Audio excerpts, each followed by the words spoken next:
నమస్కారం, welcome to my channel. మన రాష్ట్ర వ్యాప్తంగా ఉన్న రైతులందరికీ రాష్ట్ర ప్రభుత్వం అయితే శుభవార్తను వినిపించిందండి. ఇన్పుట్ సబ్సిడీ కింద డబ్బులను అయితే రిలీజ్ చేయబోతోందండి మన రాష్ట్ర ప్రభుత్వం. అది ఎంత డబ్బులు రిలీజ్ చేయబోతున్నారు, రైతుల ఖాతాల్లోకి ఎంత పడబోతోంది అని మనం వీడియోలో అయితే చూసేద్దామండి. మీరు ఇంతవరకు నా ఛానల్ సబ్స్క్రైబ్ చేసుకున్నట్టయితే దయచేసి సబ్స్క్రైబ్ బటన్ పైన క్లిక్ చేసి గంట సింబల్ పైన ప్రెస్ చేసి ఆల్ పైన క్లిక్ చేయండి. దీనివల్ల నేను చేసే ప్రతి వీడియో యొక్క నోటిఫికేషన్ మీకు అందుతుంది. ఏపీ ప్రభుత్వ పథకాలకు సంబంధించిన ఏ సమాచారాన్ని మీరు మిస్ అవ్వకుండా ఉంటారు. లైక్ చేయండి, షేర్ చేయండి, వీడియోని ఎక్కడ స్కిప్ చేయకండి, చివరి వరకు చూడండి. దీనివల్ల ఇంపార్టెంట్ పాయింట్స్ మిస్ అవ్వకుండా ఉంటారు. ఇక ఆలస్యం చేయకుండా వీడియోలోకి అయితే వెళ్ళిపోదాం. మన రాష్ట్ర వ్యాప్తంగా వరదలతో ప్రజలందరూ సతమతమవుతున్నారండి. విజయవాడ తర్వాత వైజాగ్ ఇలాంటి ప్రాంతాల్లో అంతా వరద బీభత్సాన్ని సృష్టించిందనమాట. మన ఎన్టీఆర్ జిల్లాలో వరద ప్రభావిత ప్రాంతాలు చాలా తీవ్రంగా నష్టపోయాయి. ఇక్కడ వరదల ధాటికి ప్రజలు విలువెల్లాడుతుండడం జరుగుతుందన్నమాట.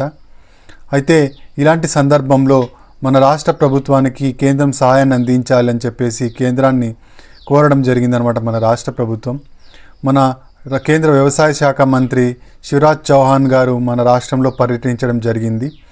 పర్యటించి ఆయన మొత్తం రైతులందరినీ సందర్శించడం జరిగింది. రైతులతో భేటీ కావడం జరిగిందనమాట. ఎంత వరద నష్టం జరిగింది, ఎంత పంట నష్టం జరిగింది అని చెప్పేసి ఆయన మొత్తంగా చూడడం జరిగిందనమాట. అయితే మన కేంద్రాన్ని రాష్ట్ర ప్రభుత్వం 6,880 కోట్ల సాయాన్ని అయితే ప్రకటించమని కోరడం జరిగిందనమాట. మొత్తంగా వరద సాయాన్ని 6,880 కోట్లను ప్రకటించండి అని చెప్పేసి కోరడం అయితే జరిగింది.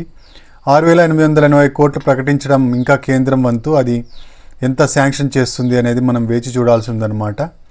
అయితే 341 కోట్లు రైతుల ఖాతాల్లోనికి పంపించాలని చెప్పేసి ఇన్పుట్ సబ్సిడీ కింద 341 కోట్లని రైతులకి నష్టపరిహారం కింద ప్రధానమంత్రి ఫసల్ బీమా యోజన కింద అందించాలని చెప్పేసి రాష్ట్ర ప్రభుత్వం అయితే కోరడం జరిగిందనమాట కేంద్రాన్ని.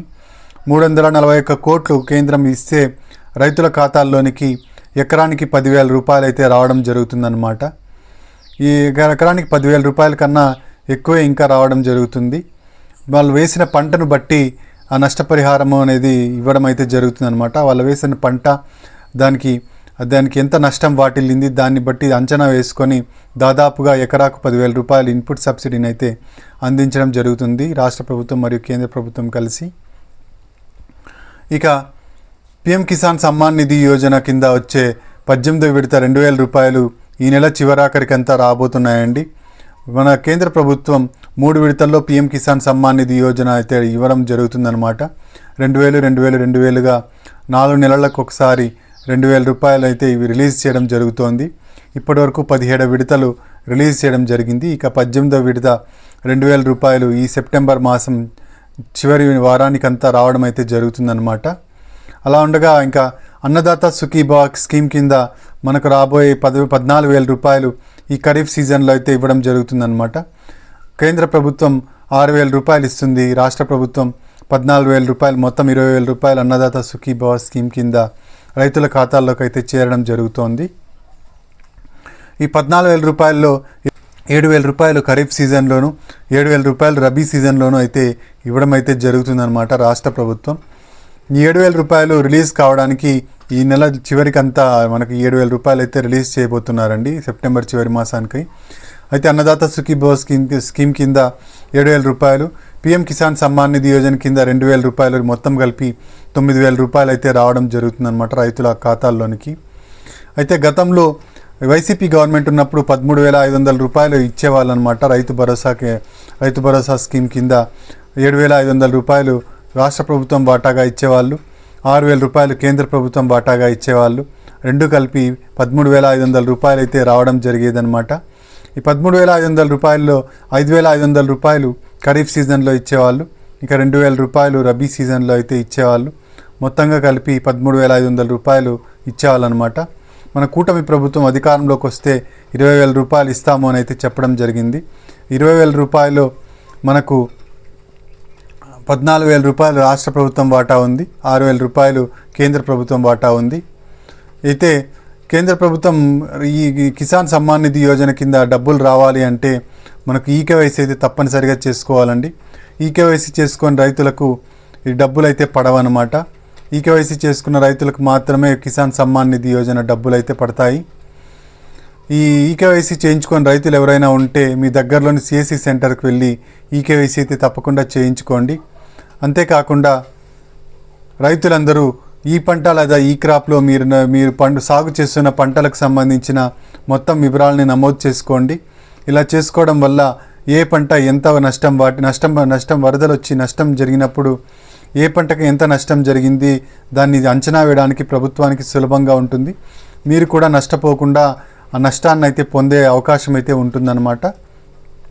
కాబట్టి మీరు ఇంతవరకు ఈ పంట లేదా ఈ క్రాప్లో ఇంకా మీ పంట నమోదు చేసుకున్నట్టయితే దయచేసి మీరు వెంటనే వెళ్ళి రైతు సేవా కేంద్రాల్లోకి వెళ్ళి మీరు మీ పంట యొక్క వివరాలను నమోదు చేసుకోండి. అక్కడ వ్యవసాయ సహాయకులు ఉంటారు. వ్యవసాయ సహాయకులకు చెప్పినట్టయితే వాళ్ళు మీ పొలం దగ్గరికి వచ్చి జియో ట్యాగింగ్ అయితే చేస్తారనమాట. జియో ట్యాగింగ్ చేయడం వల్ల మీ లొకేషను మీ పంట యొక్క లొకేషను దానికి సంబంధించిన పూర్తి వివరాలు, రేడియస్, దానికి సంబంధించిన పూర్తి వివరాలు అయితే ప్రభుత్వం దృష్టికి అయితే వెళ్తాయి. ఎంత విస్తీర్ణంలో మీరు పంట సాగు చేస్తున్నారు, ఎన్ని ఎకరాల్లో మీరు విత్తనాలు చల్లారు, ఇలాంటి విషయాలన్నీ ప్రభుత్వానికి తెలుస్తాయన్నమాట. దీనివల్ల పంట నష్టం జరిగినప్పుడు ఒక అంచనాకు రావడానికి అవకాశం అయితే ఉంటుంది. కాబట్టి మీరు ఈ పంట లేదా ఈ క్రాప్లో మీ పేర్లను అయితే ఖచ్చితంగా నమోదు చేసుకోండి. ఇక ఇలా నమోదు చేసుకున్న తర్వాత విఆర్ఓ గారు వచ్చి మీ పంటనైతే పరిశీలించడం జరుగుతుంది. పరిశీలించి ఆయన థంబ్ ఇంప్రెషన్స్ వేస్తారు, వేలిముద్రలు వేస్తారు. వేలిముద్రలు వేసిన తర్వాత మీరు రైతుల్ని కూడా కన్ఫర్మేషన్ కోసం మీ వేలిముద్రలు కూడా తీసుకోవడం జరుగుతుంది. ఇలా వేలిముద్రలు తీసుకొని అక్నాలెడ్జ్మెంట్ని అయితే ఇవ్వడం జరుగుతుంది అన్నమాట. ఇలా అక్నాలెడ్జ్మెంట్ ఇచ్చిన తర్వాత మీ ఈ పంట లేదా ఈ క్రాప్లో మీ పేర్లు నమోదు చేసుకున్నట్టుగా మీరు అర్థం చేసుకోవచ్చు. ఇలా ప్రాసెస్ అయితే ఉంటుందన్నమాట ఈ పంట లేదా ఈ క్రాప్లో నమోదు చేసుకోవడానికి. ఇక సుఖీభావ స్కీమ్ కింద వచ్చే 7,000 రూపాయలు, పిఎం కిసాన్ సమ్మాన్ నిధి కింద వచ్చే 2,000 రూపాయలు మొత్తం రావాలి అంటే మనము ఎన్పిసిఐ లింకింగ్ అయితే ఖచ్చితంగా చేసుకోవాల్సి ఉంటుందండి. ఎన్పిసిఐ లింకింగ్ అంటే మన బ్యాంకు ఖాతాకి ఆధార్ నంబర్ని జత చేయాల్సి ఉంటుంది, లింక్ చేయాల్సి ఉంటుంది అన్నమాట.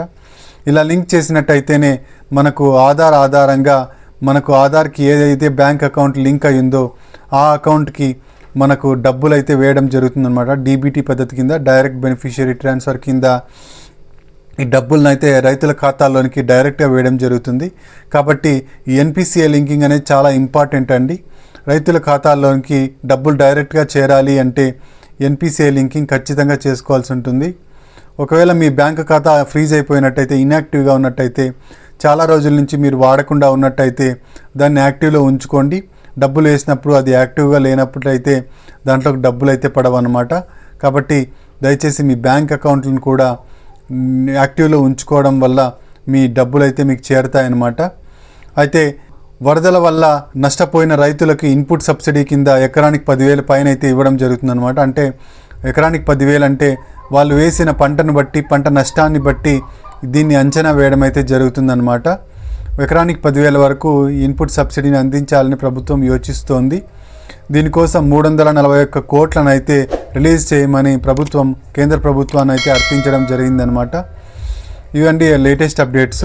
మీరు ఇంతవరకు నా ఛానల్ సబ్స్క్రైబ్ చేసుకున్నట్టయితే దయచేసి సబ్స్క్రైబ్ బటన్ పైన క్లిక్ చేసి గంట సింబల్ పైన ప్రెస్ చేసి ఆల్ పైన క్లిక్ చేయండి. దీనివల్ల నేను చేసే ప్రతి వీడియో నోటిఫికేషన్ మీకు అందుతుంది. ప్రభుత్వ పథకాలకు సంబంధించిన ఏ సమాచారాన్ని మీరు మిస్ అవ్వకుండా ఉంటారు. లైక్ చేయండి, షేర్ చేయండి. Thank you very much.